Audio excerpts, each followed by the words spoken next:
Hey guys, welcome back to the channel. My name is Sydney, and if you are new here, this is just a place where we can talk about true crime, dark history, spooky stories, and today we're going to be talking about urban legends. I have 3 different urban legends from all around America that we're going to be talking about today, so without any further ado, let's get right into it.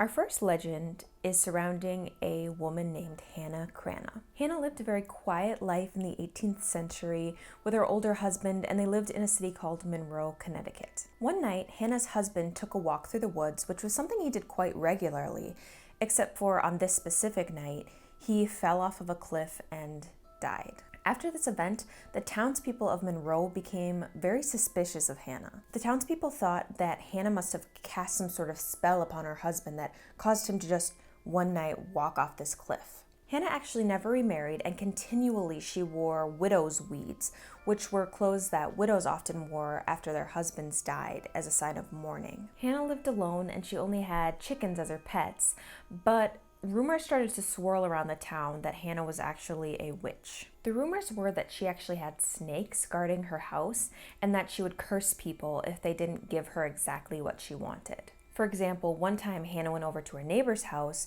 and this neighbor was famous for baking pies. She was really, really good at it. Hannah actually asked the neighbor for one of her pies, and the neighbor handed Hannah a smaller pie. And this was not up to Hannah's standards. So she asked for a larger pie, and when the neighbor denied this request, she is thought to have cast some sort of spell on the neighbor, and her pies were never as good as they used to be. Dun dun dun! Another story goes that a man was actually fishing on Hannah's property, and she found him, caught him, and cursed him, and he never caught another fish ever again. Allegedly, one time, 2 men were riding on an ox cart, and they were riding past Hannah's house, and they literally stopped just to make fun of Hannah. But Hannah got pissed, obviously, because she's like, I'm just living my best life, and y'all are like trying to berate me with your words. And so she decided to curse them. And according to legend, the wheels of the cart just fell off, and the oxen just like wouldn't move. In 1869, Hannah's pet rooster passed away, and many people thought that this animal was her familiar, an animal that would help her with her practices, kind of just a little companion. And Hannah was obviously very sad, and it was stated that she said that now she would die too. Hannah got her affairs in order, and she did soon pass away after her rooster. Hannah had very specific burial instructions that included that she was carried by hand to her burial site and that she was buried before sundown. The townspeople, who by now you've probably assumed don't really have a great track record with Hannah, they just ignored these requests and tried to put her coffin on a sled to like slide it through the snow to her burial site. But every time they tried to move the sled, her coffin would just slide off and go right back to her doorstep. So by the time that they finally decided that they would indeed carry her coffin by hand to her burial site, it was sundown. When the townspeople had arrived back at Hannah's house after laying her body to rest, they were in awe as her house had been completely set ablaze unprovoked, which is kind of eerie. At this point, the townspeople were convinced beyond a shadow of a doubt that Hannah was indeed a witch. Hannah is buried at Gregory's Four Corners Graveyard in Trumbull, Connecticut, and you can actually go visit her grave, which is cool. Like, this was a real live person.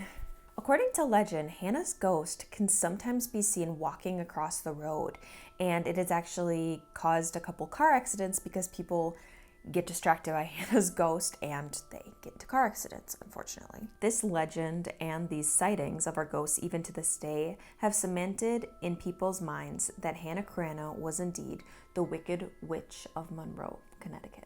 So our next legend starts in 1871 in the small town of Terrell, Texas. There lived a woman named Clara Crane, her husband Leonard, and their 5-year-old daughter named Marcella. Leonard was a farmer who often took Marcella into the fields with him while he was working. One day, there was tragically an accident that took Marcella's life, and Claire was obviously devastated. She obviously had a little bit of resentment towards Leonard that only grew when she found out that Leonard had been intoxicated when the accident had occurred. In her revengeful state, Clara made some of Leonard's favorite candy, caramels, and she laced a few of them with poison in order to kill Leonard. This obviously being his favorite little treat, he took a few of the caramels and he quickly died after. because of the poison. Yeah, Claire was a bad bitch. Soon after Leonard's death, Claire was admitted to the North Texas Lunatic Asylum. And after this, not much is known about Clara's life. Some say that she was released into the public due to overcrowding in the asylum. Others say that she died within the asylum walls. It's kind of up in the air. The actual legend that we're going to be talking about, though, actually started in 1903 when children started going missing near Claire Crane's property. Children were reporting that candy was being left on their windowsill, with little notes written on the wrappers signed from the Candy Lady. A local farmer began finding random teeth in his fields. Rumors started going around that Clara Crane, calling herself the Candy Lady, was running around Terrell, Texas, causing havoc. Allegedly, even the town sheriff was killed during this time. He was found with forks shoved into his eyes and candy shoved in his pockets. She was creative, that's for sure. Although most people know that this is just an urban legend, that it's not true, the story is still passed around as kind of a warning sign. You better be careful, or Clara Crane, the crazed Candy Lady lunatic, is gonna shove forks in your eyes, stuff candy in your pockets, and poison you. So on to our last legend. It was the fall of 1991. Spooky season, if you will. And rumors were starting to go around in the classroom and on the playground. Some said he drove a white van, but others said he would just snatch you up off the street if you weren't being careful. Some said he was a kidnapper, while others said that he was a rapist. But one thing was for sure. Homie the Clown was a threat and a danger to the children of Chicago. The thing was that Homie the Clown was real. He was on the show In Living Color. And if you don't know what In Living Color was, it was basically just like your average skit show. This character was played by a man named Damian Waynes, and it was just kind of this off-the-cuff clown character that would carry around his sock and use his famous catchphrase, "Homie, don't play that."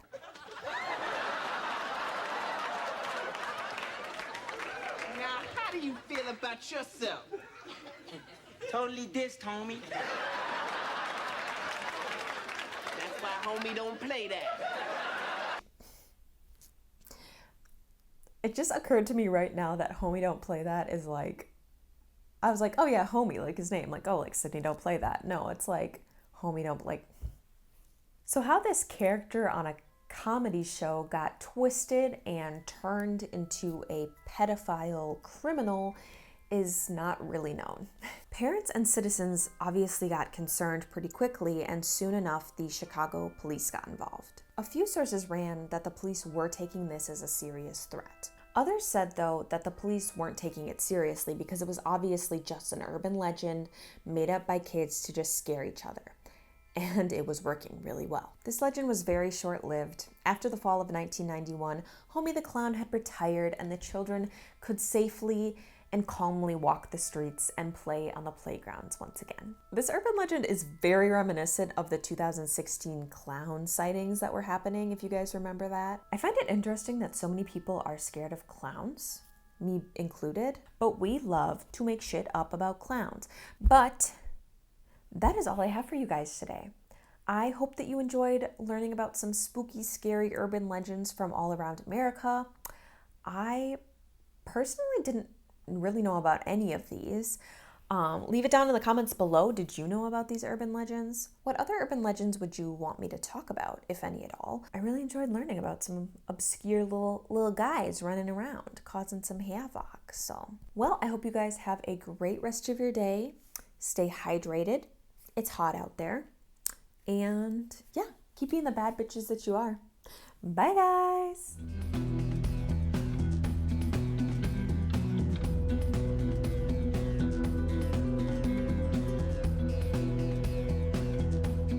Candy lady, blah, blah, blah, little.